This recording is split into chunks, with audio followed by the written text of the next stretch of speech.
প্রথম দিকে খেই হারিয়ে ফ্রান্স কিন্তু ঠিকই ম্যাচে ফিরেছে।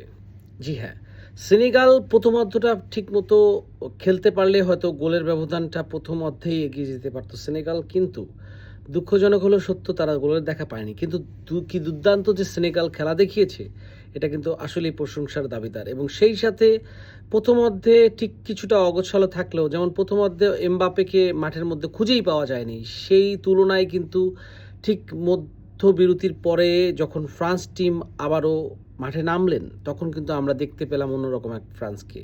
জি হ্যাঁ, এটাই আসলে টেকনিক্যাল প্র্যাকটিস, বা আপনি একটা বিরতিতে কোন ধরনের প্ল্যানিং নিয়ে কথা বললেন প্লেয়ারদের সাথে, এটাই কিন্তু একটা কোচ থেকে শুরু করে সাপোর্ট স্টাফদের একটা ইনপুট ম্যাচের মধ্যে। সেনেগাল এবং ফ্রান্সের ম্যাচে ঠিক ফলাফল কিন্তু পেতে বেশি দেরি হয়নি।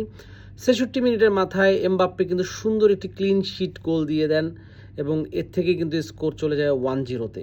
প্রথমার্ধের সেই ডমিনেন্ট সেনেগালকে কিন্তু কিছুটা হলেও ব্যাকফুটে নিয়ে যেতে পারে ফ্রান্স, এবং এর পরেই কিন্তু অঘটনটি ঘটায় বারকোলা। কি সেই দুর্দান্ত গোল!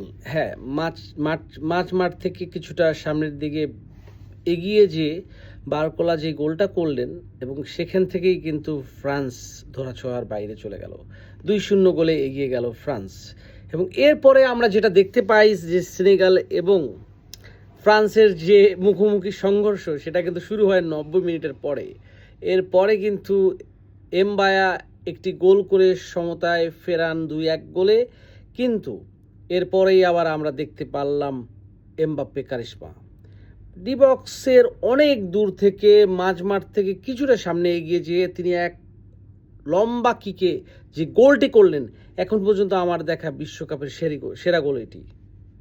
এবং এখান থেকে প্রমাণ হলো যে ২টা গোল দিয়ে এমবাপ্পে নিজের জাত চেনালেন। প্রথমার্ধে কিছুটা খেই হারিয়ে থাকলেও দ্বিতীয়ার্ধে জ্বলে উঠলেন তিনি।